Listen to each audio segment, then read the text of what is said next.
Hey everyone, this is Richard of Food Works and More. Years ago, I went to a convention and the hotel for lunch served this incredible salmon dish. I fell in love with it and was determined to recreate it at home. It has crunchy potatoes, fresh cherry tomatoes, green beans, Kalamata olives, and of course salmon. And we're going to make it a little more luxurious by topping it with a bit of hollandaise sauce. Let's get started, shall we? Begin by partially cooking the potatoes. I like to do this so I can get a nice crunch on the outside and still have a creamy center. This also ensures that the center is fully cooked without overcooking the outside. You could simply microwave them for a bit, but I have a handy-dandy potato bag that works real well. You simply wrap the potatoes in a damp paper towel, place them in the potato bag, and pop in the microwave for about 7 minutes.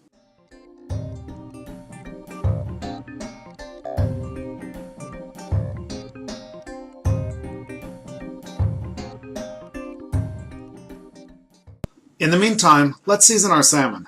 We start with 2 boneless, skinless salmon fillets. Since we are pan-searing them, we only need to season one side. By pan-searing them, we will get a nice crust on one side and a tender, moist fillet on the other side. When I cook salmon, I love to use Cajun seasoning, but you can use your favorite fish seasoning if you prefer. Creole seasoning works just fine. Just make sure it's not mostly salt. The nice thing about this dish is that for those of you watching your sodium intake, this dish has little to no salt in it.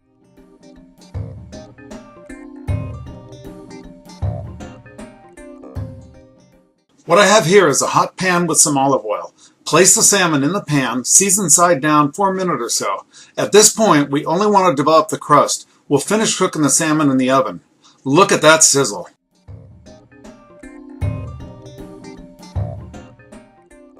Once the edges begin to get a little opaque, it's time to pop the salmon in the oven.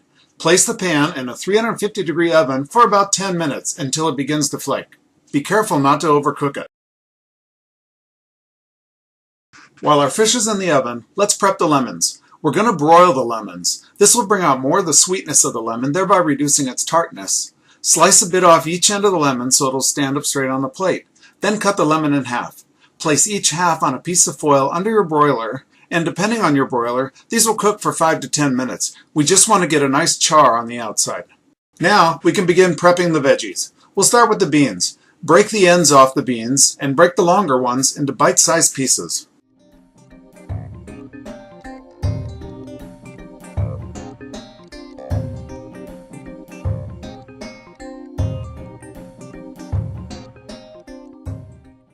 Next, we'll prep our Kalamata olives by cutting each one in half. After all, you don't want to bite into a whole olive. You want all the flavors to blend with each other.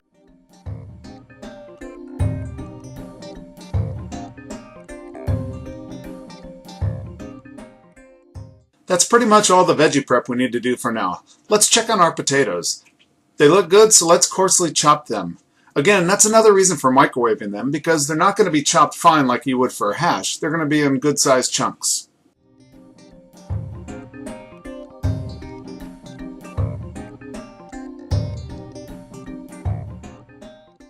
Let's check in on our lemons to see how they're doing. See the nice char we have going on the fleshy part of the lemon? That's what we want. You will really notice a difference in the taste when you broil your lemons.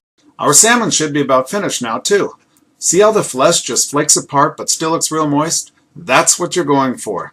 Let's set the salmon aside for now and we'll start on the potatoes. Be sure to remove the salmon from the hot pan. If you don't, it will keep cooking and you'll end up with dry fish.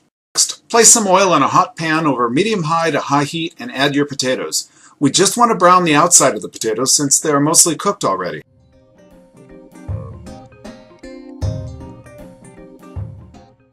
When the potatoes are almost browned, add the beans to the pan and stir or toss to combine. Allow the beans to cook for a few minutes. Remember, this is a rustic dish, so most of the vegetables will be a bit al dente. Feel free to adjust the cooking times to your liking.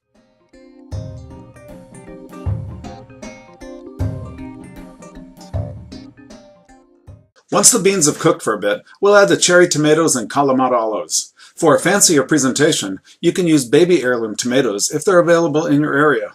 When everyone is in the pan, stir or toss to combine. Let it cook for about 5 minutes, just until the tomatoes begin to soften and squeak.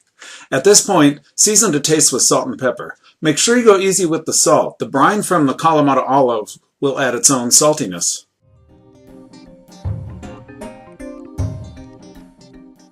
Now it's time to plate our dish. Spread a generous portion of the potato and vegetable mixture on a plate. Doesn't that look good? I wish you could smell this. I give my wife extra olives. It's kind of an aphrodisiac for her.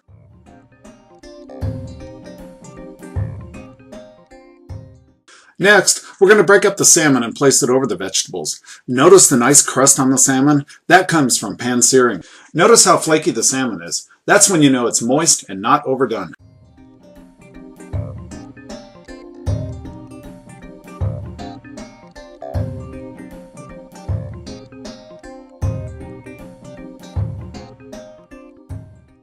Finally, we top the dish with hollandaise sauce. I have some hollandaise sauce that I made earlier today. If you don't want to make your own, you could always use a store-bought variety. I'll show you how easy it is to make your own in an upcoming video. Drizzle the hollandaise sauce over the entire dish. I know people who watch their diet will shriek at the sight of hollandaise sauce, but come on, it's hollandaise sauce. You have to enjoy it once in a while. For the final step, we sprinkle the dish with a bit of smoked paprika. The smoked paprika adds another dimension of flavor, which also enhances the pan searing of the salmon.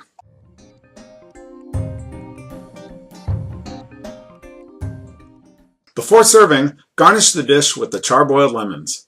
Was that not quick and simple? Make this dish and your guests will think you're a chef in a 4-star restaurant. Yeah, I know you want some, don't you there? Okay. See, and again, once you grill these lemons or brown them, you're going to find out how much different they taste. So we squeeze some of that over. Let's get a little fish, potato.